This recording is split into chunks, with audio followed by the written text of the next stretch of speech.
24। रायगढ़ जिले में कोड़ातराई में 8 फरवरी को होने जा रहे प्रधानमंत्री नरेंद्र मोदी की आम सभा की तैयारी का जायजा लेने भाजपा के छत्तीसगढ़ प्रभारी अनिल जैन रायगढ़ के कोड़ातराई पहुंचे, जहां उन्होंने कार्यक्रम की तैयारी का जायजा लिया।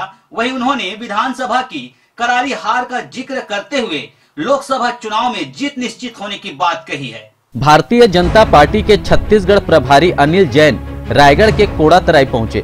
8 फरवरी को प्रधानमंत्री नरेंद्र मोदी की आम सभा रायगढ़ जिले के पुसौर ब्लॉक के गांव कोड़ातराई में होनी है।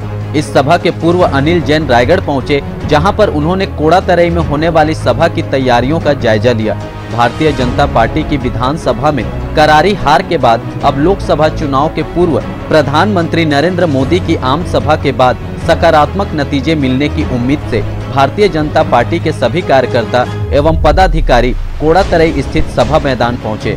सभी पदाधिकारियों ने अनिल जैन का पुष्पगुच्छ व पुष्पहार से स्वागत किया। अपने सभी कार्यकर्ताओं और पदाधिकारियों से मिलकर अनिल जैन ने 8 फरवरी को होने वाली प्रधानमंत्री नरेंद्र मोदी की सभा को पूर्णतः सफल बनाने के लिए अपने कार्यकर्ताओं और पदाधिकारियों को रिचार्ज किया। भाजपा पार्टी कार्यकर्ताओं द्वारा पत्रकारों के साथ मारपीट की घटना व सम्मानहीन शब्दों के प्रयोग के विषय में किए गए सवाल के जवाब में उन्होंने कहा कि मेरे रायपुर जाने के पश्चात इस विषय में पत्रकार बंधुओं से बैठकर चर्चा की जाएगी। और उन्होंने अपनी बातों से यह भी साफ स्पष्ट कर दिया कि पत्रकारों के साथ मारपीट करने वाले कार्यकर्ताओं का निलंबन नहीं किया जाएगा। प्रदेश प्रभारी अनिल जैन ने लोकसभा चुनाव में अपनी जीत को सुनिश्चित बताया और कहा कि देश की जनता नरेंद्र मोदी को पुनः प्रधानमंत्री के रूप में चुनेगी। हमारे देश भर में मोदी जी के अब चुनाव की दृष्टि से कार्यक्रम लगे हैं और छत्तीसगढ़ में उनका पहले बाकी क्षेत्रों में आना हुआ है। रायगढ़ छूटा हुआ था, तो इसलिए पहली सभा हम उम्मीद करेंगे कि आगे भी हमें कार्यक्रम मिले, लेकिन पहला कार्यक्रम रायगढ़ में प्रधानमंत्री जी का यहाँ हमने रखा है।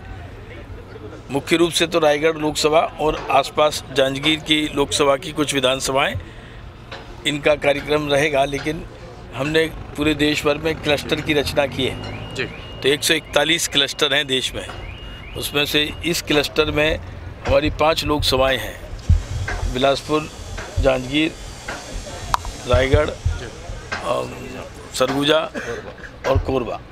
तो लेकिन मुख्य रूप से ये रायगढ़ और जांजगीर लोकसभा के कार्यकर्ताओं की दृष्टि से यहाँ पर पत्रकारों के ऊपर असम्मानजनक बातें हो रही हैं, कभी मारपीट की बातें आ रही है, ये क्या है? हार की बौखलाहट है या आप लोगों का सम्मान कम हो गया पत्रकारों के प्रति? नहीं, देखिए, पत्रकार का और राजनीतिज्ञों का आपस का संबंध कभी अलग होने वाला नहीं है।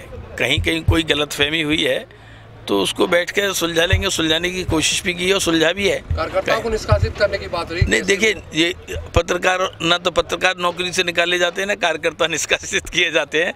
ये आपसी बात है, समझा जाकर एक दूसरे को, और इसका रास्ता निकल गया है और उन्होंने धरना कार्यालय से हटा लिया है।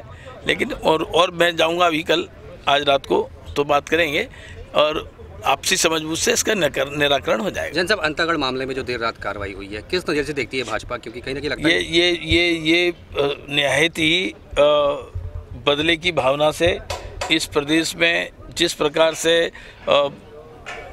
विपक्ष रहे ही ना, विपक्ष को कुचला जाए, इस तरह की भावना से ये कार्रवाई कर रहे हैं, जो सफल नहीं होगी। और भारतीय जनता पार्टी इसका पुरजोर विरोध करेगी। आवश्यकता पड़ेगी तो इसके खिलाफ पूरे प्रदेश में आंदोलन भी किया जाएगा। प्रधानमंत्री के दौरे को भी लेकर कहा जा रहा है कि उनका दौरा रोकने की फिराक में है, ताकि उनका बजट सत्र एक बहाना बनाया जा रहा है, क्या कहेंगे सर? ये बजट सत्र से प्रधानमंत्री का क्या दौरे का क्या संबंध है?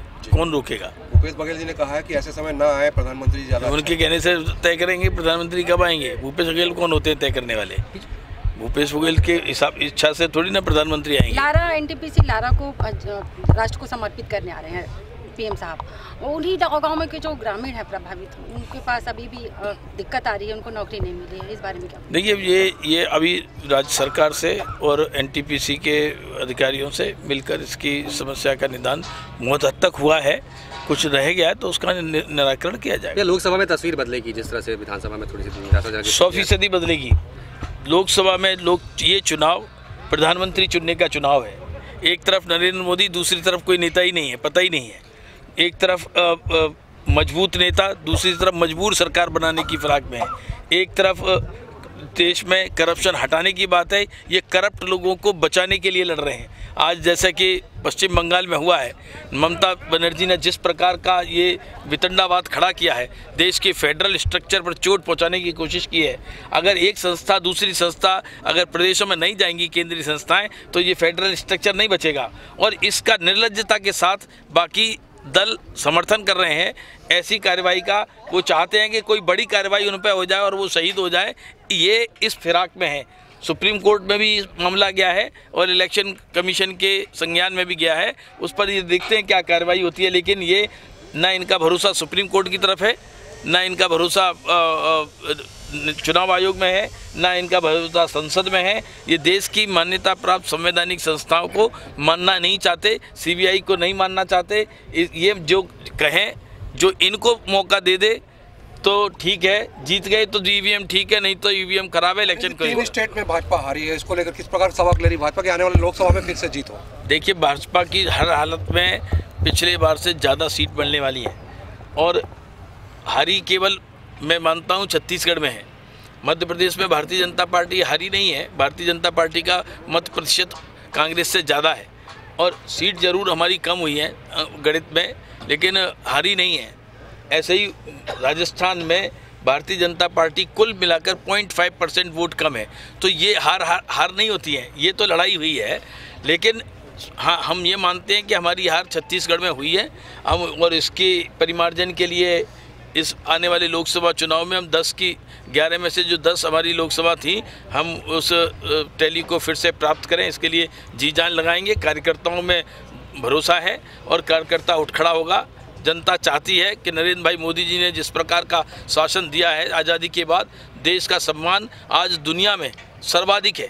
आज़ादी के बाद देश में निर्णायक सरकार है, पॉलिसी पैरालिसिस नहीं है, देश में ईमानदार और मेहनती प्रधानमंत्री है।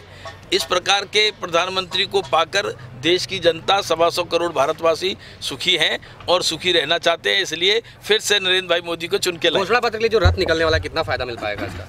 ये फायदे का मामला नहीं है। भारतीय जनता पार्टी दुनिया का भारत जो दुनिया का सबसे बड़ा लोकतंत्र है और दुनिया के इस लोकतंत्र में सबसे बड़ी राजनीतिक पार्टी दुनिया की वो भारतीय जनता पार्टी है। तो भारतीय जनता पार्टी चाहती है कि इस बड़े लोकतंत्र में एक सारी भागीदारी के हिसाब से संकल्प पत्र बनाने की प्रक्रिया की जाए।